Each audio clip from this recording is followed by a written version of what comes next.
ನಮ್ಮ ರಾಜ್ಯದಲ್ಲಿ ಸಿದ್ದರಾಮಯ್ಯ ನೇತೃತ್ವದ ಕಾಂಗ್ರೆಸ್ ಸರ್ಕಾರ ಬಂದಾಗಿನಿಂದ ನಮ್ಮ ಕ್ಷೇತ್ರಗಳ ಅಭಿವೃದ್ಧಿಗೆ ಅನುದಾನವನ್ನು ನೀಡದೇ ಇರತಕ್ಕಂಥದ್ದು ಆಡಳಿತ ಪಕ್ಷದ ಸದಸ್ಯರುಗಳೇ ಶಾಸಕರುಗಳೇ ಹಲವಾರು ಬಾರಿ ಇದನ್ನು ಬಹಿರಂಗವಾಗಿ ತಿಳಿಸಿದ್ದಾರೆ. ಈಗ 50 ಕೋಟಿ ಕೊಡ್ತೇವೆ, ವಿರೋಧ ಪಕ್ಷ 25 ಕೋಟಿ ಕೊಡ್ತೇವೆ, ಎಲ್ಲವೂ ಕೂಡ ಹಾಳೆಯ ಮೇಲೆ ಇದೆ. ಅಭಿವೃದ್ಧಿ ನಮ್ಮ ಕ್ಷೇತ್ರಗಳಲ್ಲಿ ಅಭಿವೃದ್ಧಿ ಕೆಲಸಗಳನ್ನು ಮಾಡೋದಕ್ಕೆ ಸಾಧ್ಯ ಆಗದೇ ಶಾಸಕರು ಹತಾಶರಾಗಿರ್ತಕ್ಕಂಥದ್ದು ಸತ್ಯ. ಹಲವಾರು ಬಾರಿ ನಾವು ಮಾನ್ಯ ಮುಖ್ಯಮಂತ್ರಿಗಳಿಗೆ ಒತ್ತಾಯವನ್ನು ಕೂಡ ಮಾಡಿದ್ವಿ. ಸದನದ ಒಳಗಡೆ ಸದನದ ಹೊರಗಡೆನೂ ಕೂಡ ಅವ್ರಿಗೆ ಆಗ್ರಹವನ್ನು ಕೂಡ ನಾವು ಮಾಡಿದ್ವಿ. ಇನ್ಮೇಲಾದರೂ ಕೂಡ ಎಚ್ಚೆತ್ಕೊಂಡು, ಯಾಕೆಂದರೆ ಸರ್ಕಾರ ಬಂದು 2.5 ವರ್ಷಗಳು ಕಳೆದಿದೆ, ಈಗಲಾದರೂ ಕೂಡ ರಾಜ್ಯದ ಅಭಿವೃದ್ಧಿಯ ದೃಷ್ಟಿಯಿಂದ ಎಲ್ಲ ವಿಧಾನಸಭಾ ಕ್ಷೇತ್ರಗಳು ಕೂಡ ಸರಿಸಮಾನವಾಗಿ ಅನುದಾನ ನೀಡಬೇಕು ಅಂತೇಳಿ ಮತ್ತೊಮ್ಮೆ ತಮ್ಮ ಮೂಲಕ ಆಗ್ರಹವನ್ನು ಮಾಡ್ತಾ ಇದ್ದಾರೆ. ರಾಜ್ಯದಲ್ಲಿ ಆರ್ಎಸ್ಎಸ್ ಬ್ಯಾನ್ ಮಾಡಿ ದೇಶದಲ್ಲಿ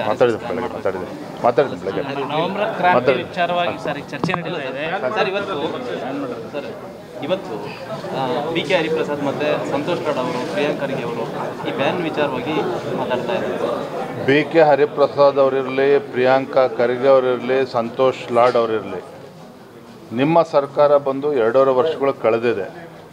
ಇವತ್ತು ರೈತರು ಹತಾಶರಾಗಿದ್ದಾರೆ, ರೈತರು ಪರದಾಡ್ತಾ ಇದ್ದಾರೆ.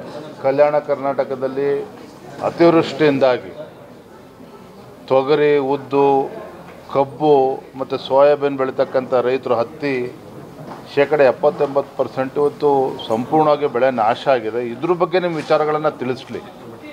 ಸಚಿವರುಗಳು ತಮ್ಮ ಜವಾಬ್ದಾರಿಯನ್ನು ಮರೆತು ತಮ್ಮ ಇಲಾಖೆಗಳಲ್ಲಿ ಏನು ಸಾಧನೆ ಮಾಡಿದ್ದಾರೆ, ಏನು ಕಡದು ಕಟ್ಟೆ ಹಾಕಿದ್ದಾರೆ ಅದನ್ನು ರಾಜ್ಯದ ಜನ ತಿಳಿಸ್ಬೇಕೇ ವಿನಃ ಈ ರೀತಿ ರಾಷ್ಟ್ರೀಯ ಸ್ವಯಂ ಸೇವಕ ಸಂಘ ಅದ್ರ ಬಗ್ಗೆ ಹಗುರವಾಗಿ ಮಾತನಾಡುವಂಥದ್ದು, RSSನ ಬ್ಯಾನ್ ಮಾಡ್ತೀವಿ ಅನ್ನೋ ಅರ್ಥದಲ್ಲಿ ಮಾತನಾಡ್ತಕ್ಕಂಥದ್ದು ಇವ್ರಿಗೆ ಅದು ಸಾಧ್ಯವೂ ಇಲ್ಲ, ಅದು ಅಸಾಧ್ಯವಾಗಿರ್ತಕ್ಕಂಥ ಮಾತು.